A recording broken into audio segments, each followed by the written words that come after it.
آشغالای جهنمی تو بریز دور. درست شنیدی، آشغالای جهنمی. چرا ما بهشون میگیم آشغالای جهنمی؟ برای اینکه آشغالن و شما رو به سمت جهنم خودتون پیش میبرن جلو. در ادامه بهتون توضیح میدم که این آشغالای جهنمی چیان و باعث میشن که ما رو وارد جهنم خودمون بکنن. با ما همراه باشید.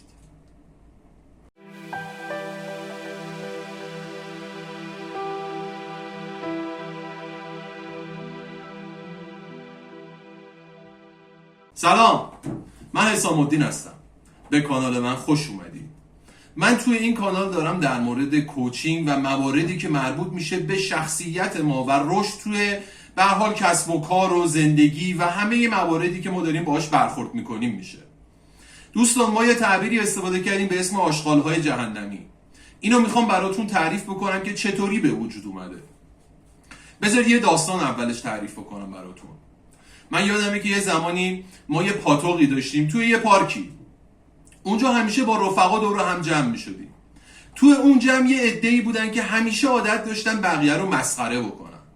اینها افرادی بودن که خودشون هیچی نبودن، اما با اون جمعی که دور هم بودن و با اون پشتوانه‌ای که نسبت به هم دیگه داشتن و با مسخره هایی که دیگران میکردن باعث شده بودن که به صورت مقطعی برای خودشون یه اعتباری رو کسب بکنن.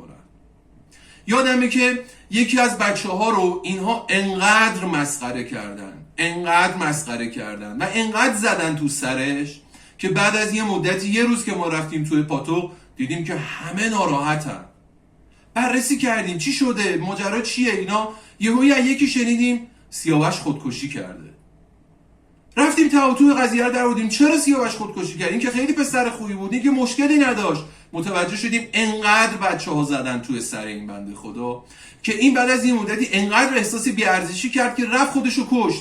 البته سنش خیلی کم بود، حدودش 16 سال 17 سالش بود، اما این فشارها عواملی بود که باعث شد که اون خودشو بکشه. دوستان، آشغالای جهنمی با ما این کارو میکنن. همه ما دور و برمون پر به آشغالای جهنمیه و هنوز یاد نگرفتیم با این آشغالای جهنمی چجوری برخورد بکنیم، اینا رو چجوری بزنیمشون کنار، اصلا چجوری بشناسیمشون. خیلی از اینا افرادی هستن که شاید استایل قشنگی داشته باشن، شاید قشنگ صحبت بکنن، شاید یه چهره‌ای داشته باشه که شما فکر می‌کنی وای این دیگه کیه. شاید یه سری موفقیت‌های کوتاهی هم برای خودش داشته باشه که برای شما به واسطه اونا فخر بفروشه و شما فکر می‌کنی نه این آدم خاصیه. این آشغالا ممکنه تو زندگی شخصی ما هم باشن، اما موضوع اینجاست که اینها باعث میشن که ما کم کم وارد جهنم خودمون بشیم و نتونیم خودمون رو بروز بدیم، اصلا خودمون رو نشناسیم و خودمون بدمون بیاد، استعدادهای خودمون رو پیدا نکنیم، همیشه مطیع باشیم، همیشه زیر دست یکی باشیم، هیچ وقت به این باور نرسیم که منم میتونم، منم توانایی خودم رو دارم. دوستان، آشغالای جهنمی رو باید بریزیم دور.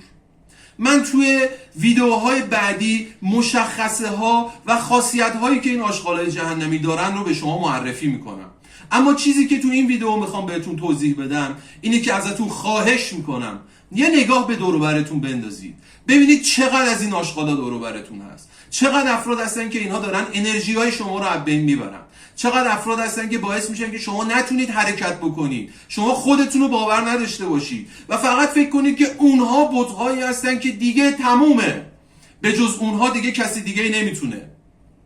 اونها دارن این کارو با شما میکنن، در صورتی که اینطور نیست. در صورتی که اونها هم برید تو درونشون میبینید که هیچی ندارن، فقط یه ظاهر دارن، فقط یک ظاهر و پوسته‌ای رو برای خودشون ایجاد کردن که به واسطه اون شما فکر میکنید که الان چه خبره، ولی در صورتی که وقتی بهشون نزدیک میشی یا با یک عینک قشنگتر و با یه عینکی که حقیقت رو بهتون نشون بده بهشون نگاه بکنید، ببینید که هیچی نیستن، فقط یک ظاهر دارن و با تکنیک های رفتاری و روانی مختلف دارن از شما دزدی میکنن، آرزوهای شما رو، شخصیت شما رو، احترام شما رو، وجود شما رو میدزدن و برای خودشون دارن کردیت میخرن، برای خودشون دارن امتیاز میخرن. اونها وجود دارن و زنده هستن به خاطر اینکه شما داری اونها رو تغذیه میکنی. اگر یه روزی شما به اونها بها ندی، اونها خیلی راحت شما رو میذارن کنار. و ازتون فاصله میگیرم.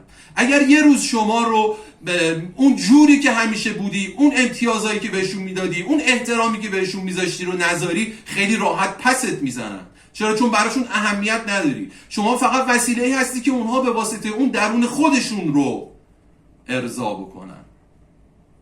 اینها آشغال‌های جهنمی زندگی شما. ازتون خواهش میکنم دقت بکنید به این قضیه و دور و برتون رو نگاه کنید، ببینید چقدر افراد سمی هستش که این افراد مشخصه های مختلفی دارن. اینها رو باید بشناسیم، باید اینا رو بزنیم کنار. چرا؟ چون اگر بخوایم رشد بکنیم باید بتونیم از اینها عبور کنیم. در غیر این صورت همیشه زیر این افراد له خواهیم شد و هیچ وقت به اون چیزی که باید باشیم نمیرسیم. چرا؟ چون اونها دارن انرژی شما، آرزوی شما، هدف شما و همه چیزهایی که شما دارید ازتون میگیرن. پس حواستون باشه. قدم اول برای پیروزی زدن کنار آشغال‌های جهنمیه. این آشغال‌ها رو باید ریخت دور، هر چه سریعتر. از همین امروز باید شروع بکنیم. ما توی این کلیپ و توی این ویدیو تا حدودی به شما توضیح دادیم که این آشغالا کیان، اینا دارن چی کار با شما میکنن، وجود شما رو دارن میخورن و این هزینه ایه که شما داری برای این افراد خرج میکنی بدون اینکه چیزی دریافت بکنی، بدون اینکه خودتو باور بکنی، بدون اینکه یک پله‌ای در جهت رشد شما باشه. اونها فقط دارن به رشد خودشون فکر میکنن و حقم دارن. چرا؟ چون ماییم که داریم به اونها بها میدیم، چون ماییم که داریم اونها رو تغذیه میکنیم. اگر ما اونها رو تغذیه نکنیم اونها دیگه وجود نخواهند داشت تو زندگی ما، میرن یه جای دیگه لنگشون رو پهن میکنن. پس ما باید حواسمون باشه دوستان، آشغال‌های جهنمی خودمون رو بشناسیم و اونها رو بزنیم کنار. تو ویدیوهای بعدی بهتون توضیح میدم که اینها کیان، مشخصه هاشون چیه و چطوری میتونیم اینها رو بشناسیم و چطوری میتونیم اینها رو بزنیم کنار. با ما همراه باشید.